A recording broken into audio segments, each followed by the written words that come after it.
我们都知道，国内现在正在进行左转，是吧？左转的迹象越来越明显，它是已经发生了，而不是预备左转。从习胖上台以后，我们看到整个国家正在开倒车。我记得30年前，邓小平准备换一任领导班子的时候，他征求了陈云和李先念的同意，那么跟薄一波他们开这个闭门会议，是吧？薄一波、姚依林，他曾经有过这么一段论述，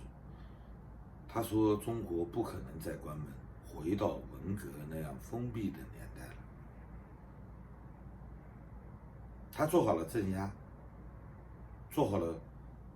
军事镇压的准备，来压制民主的声音。我们知道30年前由学生运动，中国的学生运动所导致的一系列的反应，人们总认为多米诺骨牌第一个倒下的应该是中国，因为中国第一个发起的，但恰恰不是。第一个转型的是波兰，对吧？那么最终我们看到1991年12月25号，在西方过圣诞节的时候，俄罗斯人送出了一份大礼，苏联解体了。在苏联解体了以后，紧接着还有像蒙古这样的小国也开始转变，退出了社会主义阵营。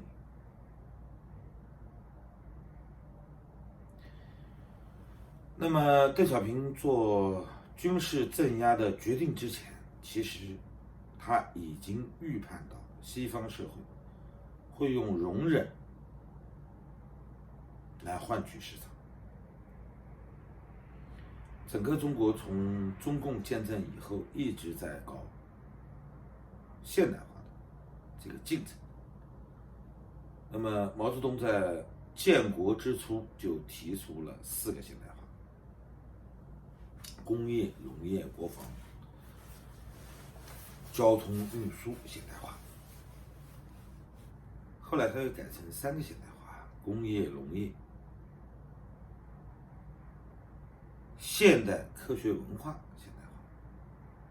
那么到了周恩来手上，在执行的过程中，他修改了一下，把现代科学文化现代化改成了科学技术现代化。这就是我们今后来从1960年以后经常听到的，包括70年代，是吧？做这个政府工作报告的时候，我们明确的看到中央政府在提出要实现4个现代化：工业现代化、农业现代化、国防现代化和科学技术现代化。到目前为止，其实中共一直在提倡所谓加大改革开放的力度，来实现中国的现代化进程。为什么他要始终把加大改革开放的力度摆在前面呢？因为30年前邓小平明确的提出，中国是要改革的，是不能关门的。谁不改革谁下台，这是1992年南巡的时候他对江泽民发出的警告。所以在中国领导层中有一个口号是不能丢掉的，就是一定要改革，改革不能中断。但今天我们已经明确的看到，指望中共自身去进行改革，进入现代国家，这已经成了一个奢望。时间转得很快，一晃几十年就过去了。在我有记忆的最近的30年中，中国从蓬勃改革的这个年代，又回到了重新要返回文革、返回火红年代的这个做法。每个人呢都在讲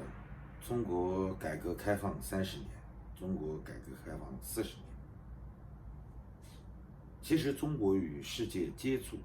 是源于1971年，中共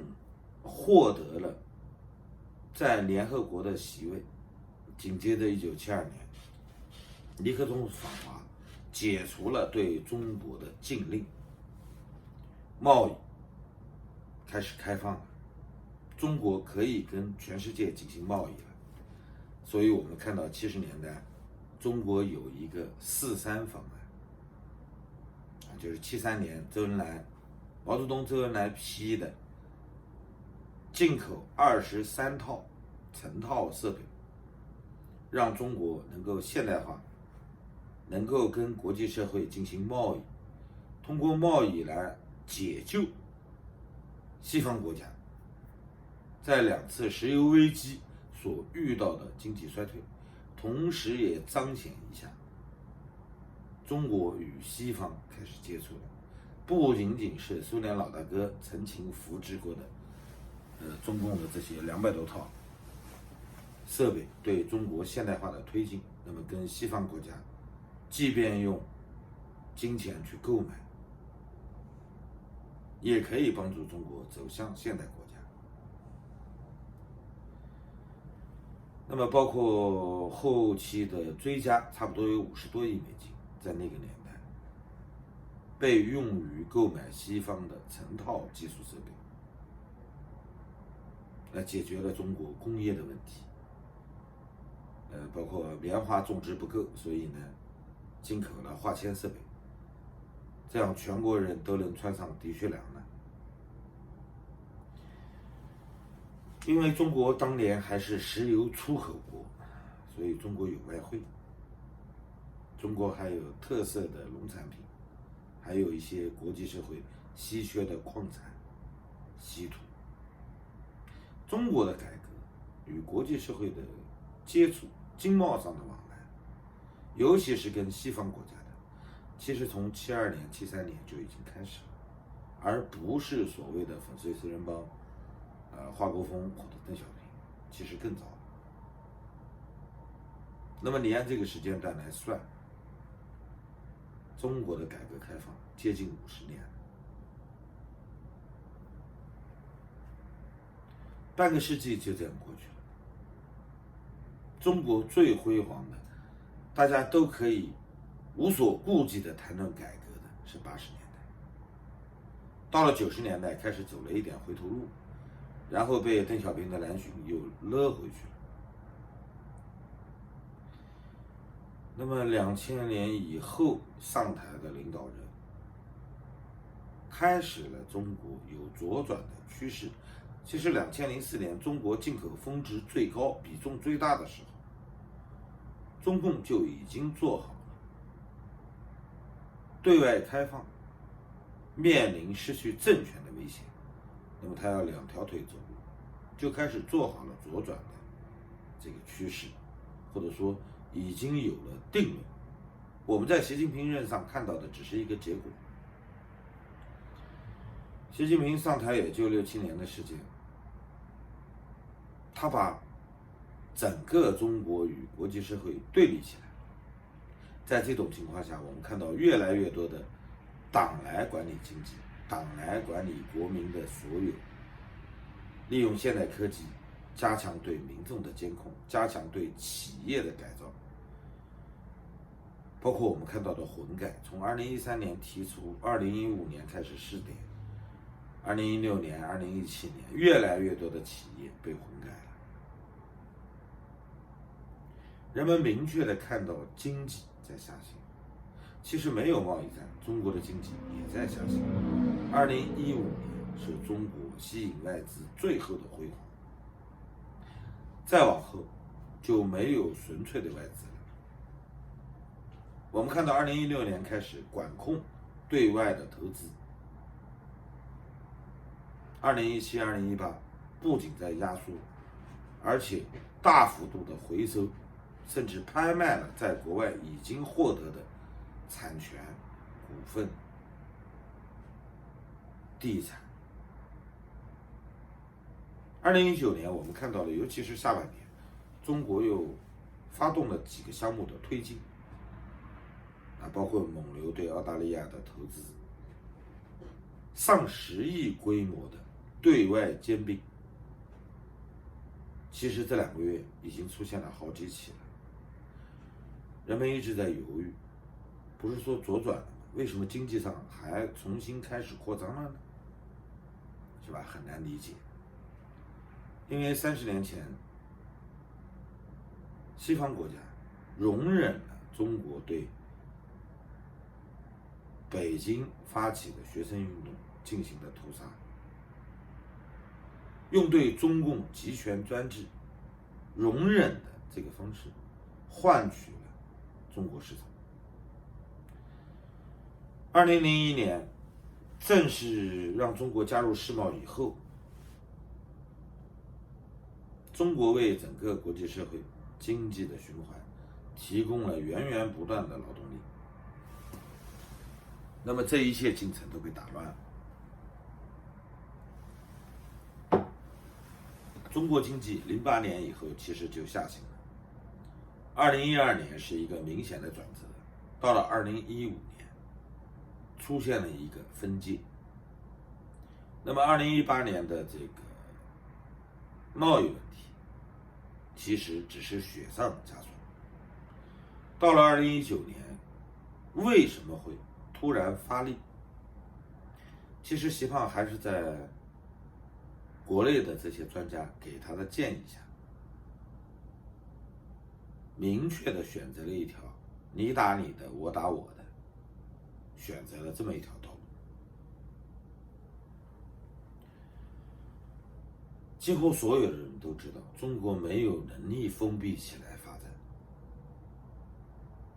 但往往就有一些专家学者在预期中国未来对整个人类社会的影响，甚至有没有可能挑战现行的国际规则。到目前为止，这种声音在国内的舆论中占的比例应该来说还是比较大的。他们始终搞不懂一点，什么叫创新？你要学什么？总是认为学一些新的科技，拿回来以后山寨，然后呢，有一个说法叫2次创新。其实说到底一句话，就是在山寨的基础上做了一些发展，你认为就是创新。而且因为中美之间的问题迟迟得不到解决，试图走一条捷径来分化西方阵营。到目前为止，其实还是按照这个思路在干。所以呢，你也不能完全的说习胖没有进攻的策略，只是单方面的挨打。只不过他的思路转变，明确的终止了中国向现代国家的转型。在经济上，你即便有再强硬的手段，再多的呼吁西方国际社会能够继续来投资，继续跟你玩下去，其实我们知道都已经很难了。包括中资企业在国外，即便你重新开始购买一些设备，兼并一些企业，你能不能走出去，能不能加大对国外的投资，其实从总的投资情况上来看，不会有大的变化。所以我们今天即便看到了中国在澳大利亚、在英国、在欧洲有更多的投入，认为中共在反击了，从经济的层面上开始出手了，其实所有看到的这一切都很难维持下去。所有的已经撤离中国的企业，已经破裂的这些产业链，不可能在短期内得到修复。与其抱有什么幻想，希望中美之间能够达成一个和解，能让中国继续腾飞。如果你在赌这个，其实你很容易会输掉你的人生。中国现行的体制对民营企业的遏制，这2年已经发展到了一个高峰，不仅管理到企业，甚至下面要管理到人。每一个人都能看到这一点，你可以亲身的感受到。不要再相信宣传，中共所有的宣传，他每次强调的东西，其实都是他自己缺少的。他告诉你形势一片大好的时候，就是你准备撤退需要跑的时候。在今天的中国，多看看别的声音，不要老听信政府的宣传，这是保住自己身家性命唯一的方式。没有时间再犹豫了，人总是要为自己多想一想的。祝大家好运，再见。